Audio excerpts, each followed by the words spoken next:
Moving on to reading. My church, a small group of people in my church, is in the middle of having a discussion on the book Disappointment with God by Philip Yancey. I really like Philip Yancey, one of my favorite Christian writers, very thoughtful, doesn't try and give easy answers, understands complexity, and yet writes compellingly. I think in the past, one of the most astounding Christian books I've read was What's So Amazing About Grace by him.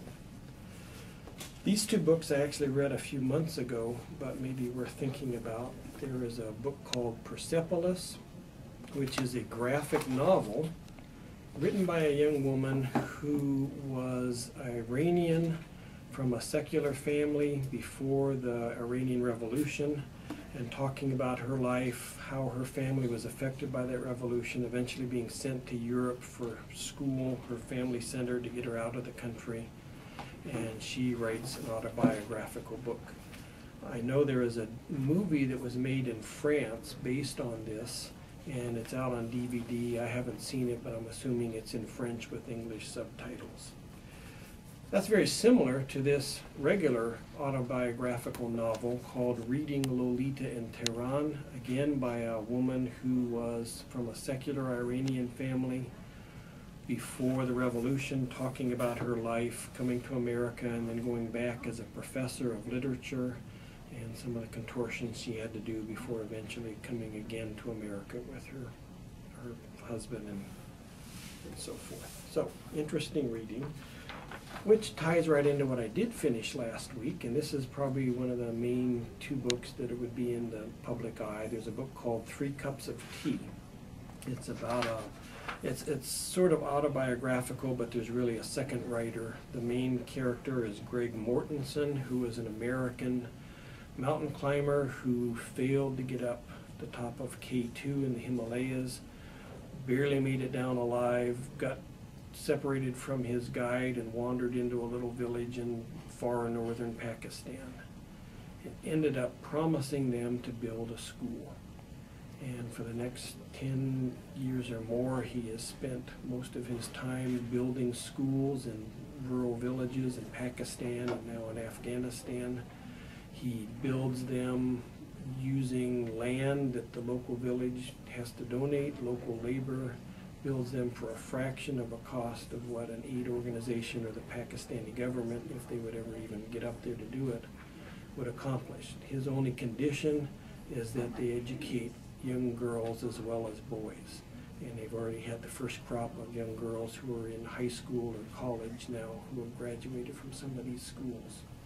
Very interesting book if you're interested in what's going on in the Middle East.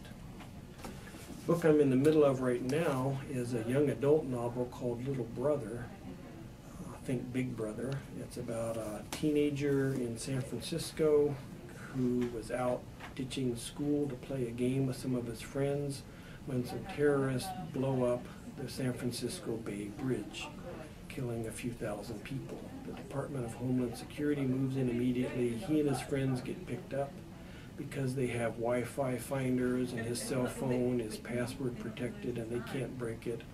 They assume they're terrorists, and he is held on Treasure Island military base in a Guantanamo Bay type environment for 4 or 5 days and then let out, and makes up his mind to fight the Department of Homeland Security.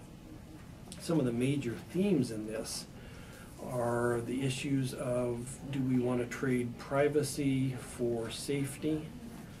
Is all of the surveillance and data mining and draconian measures really effective at protecting us? And the writer is not a neutral character. He is someone who's been involved with the Electronic Frontier Foundation, which is certainly strongly in favor of the privacy end of things. Yet he does try and present arguments on both sides of the issue. The book also contains, in layman terms, lots of information on how the internet and data encryption work, and it's educational in that sense.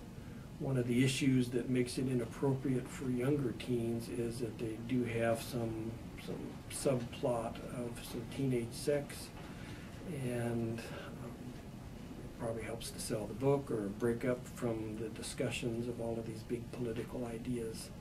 But you would want to keep that in mind, even though it's aimed at teenagers, you may find some of that objectionable.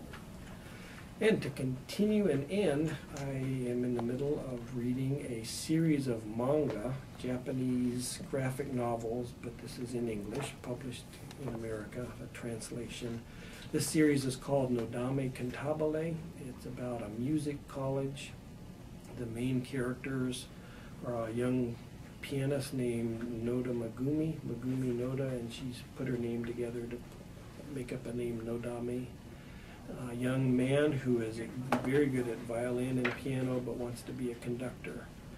Nodame is kind of a screwball. He's very serious. Interesting book. There was both an anime and a live-action TV show in Japan. The live-action show was one of the most watched shows for a long time in Japan, got many, many young people interested in classical music. Very excellent series, well worth checking out.